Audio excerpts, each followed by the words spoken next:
Good day, everybody. Welcome to another edition of Epic Entrepreneurs powered by Action Coach. I'm your host today, Andy O'Brien, and I am here with Abhay Schweitzer. Sometimes it was difficult for me to be in the present and deal with the current challenges. So what I would tell myself is to always set up my day, my year, my structure, so I could have some focus on both. Welcome to the show. Let's talk about the top 3 things that have made you successful in business, and how can others follow in your footsteps? There are more than 3 things, but I'll try to narrow it down to 3 that I think have made the biggest impact. I really have to say that coaching is one of them because it covers so many aspects, and it generally speaking, reduced the amount of mistakes we were going to make and optimized our time. After that, I really worked to implement within our company systems that could increase our efficiency and give everybody the best chance of spending the most time in things they are really good at and really qualified for. And then third, I think, has been our focus on particular niches of the market where we can bring the strongest parts of what we do. So we're always adding more value and finding projects that are the best match for our skill set as a company. So you don't say yes to everything? No, I think saying yes to everything is kind of a trap because there are certain projects that just aren't a good match, and being able to recognize what's a best fit for your team and your company really will increase the chances of you being successful. Was that a lesson you had to learn in business, learning to say no, or was that something that came natural to you? It absolutely didn't come natural. I don't come from a background of a family of business owners or even a family of people who were financially successful. So when I got started, I didn't know how to play this game, right?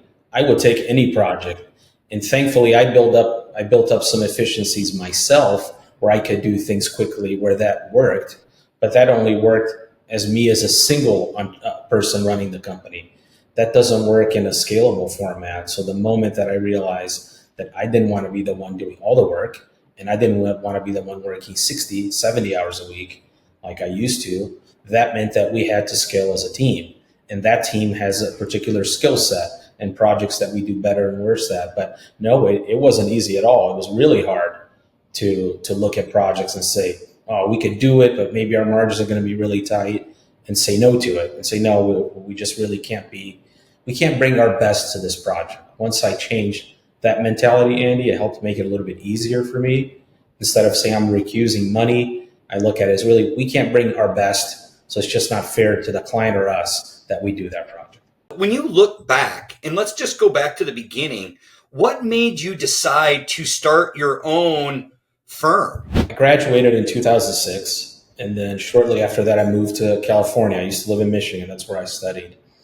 But I knew right from the beginning that I wanted to have my own firm. But this wasn't a strong desire in the beginning, to be honest, right?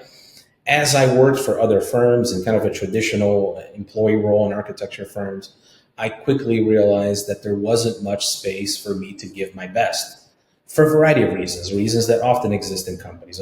The position is not right for it, or there isn't room for growth. And I felt a little bit stuck. And that got me to really realizing I want to have my own firm. I want to have control. I don't mind taking the risk and the responsibility that comes with that. And I was really excited, but I had no idea what the hell I was doing.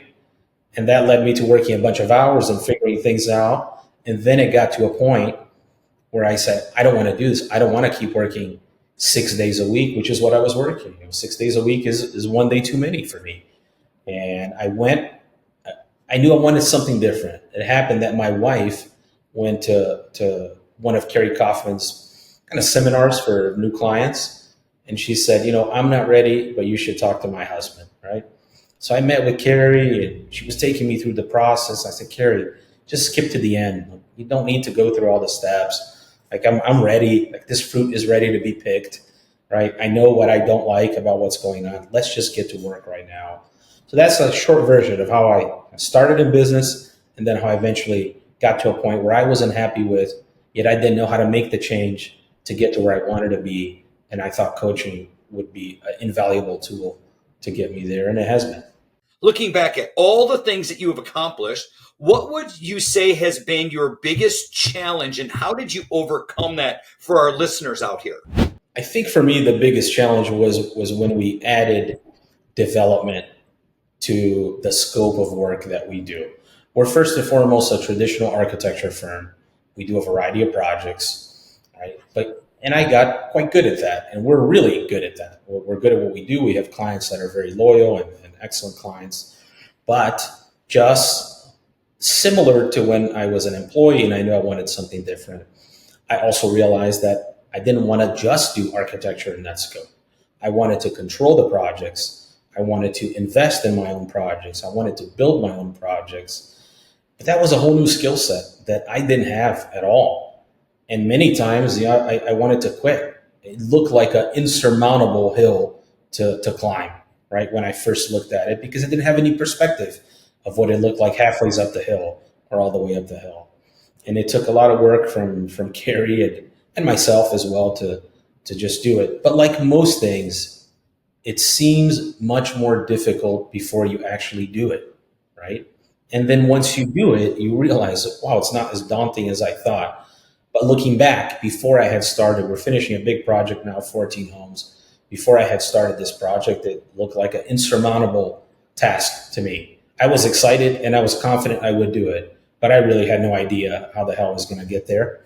But I did. And now looking back, it doesn't seem. So the advice I would have for other business owners and entrepreneurs that are struggling with this is, you can only see what you see now, but know that, at least in my experience, in 100% of the cases, when you get done with whatever that challenging next step is, you'll look back and say it was not as difficult as I thought it would be. What would be the best advice you would go back and give your 25-year-old self? Sometimes it was difficult for me to be in the present and deal with the current challenges and think about what the business would look like 2-3 years from now. So what I would tell myself is to always set up my day, my year, my structure, so I could have some focus on both. Because this gives more clarity on how you make business decisions when you have tough decisions to make, and we all do as business owners. You can look at that and make clear decisions with the present and the future in mind. And I think if I would have known that, or have the clarity that I have today when I was 25 years old, it would have been a lot easier. So that's what I would have told myself. And that's a wrap for today's epic conversation here on Epic Entrepreneurs. If you enjoyed this episode, hit that subscribe button, leave a review, share it, or hit that bell. But until next time, let's make sure you keep dreaming, take massive action, and stay epic.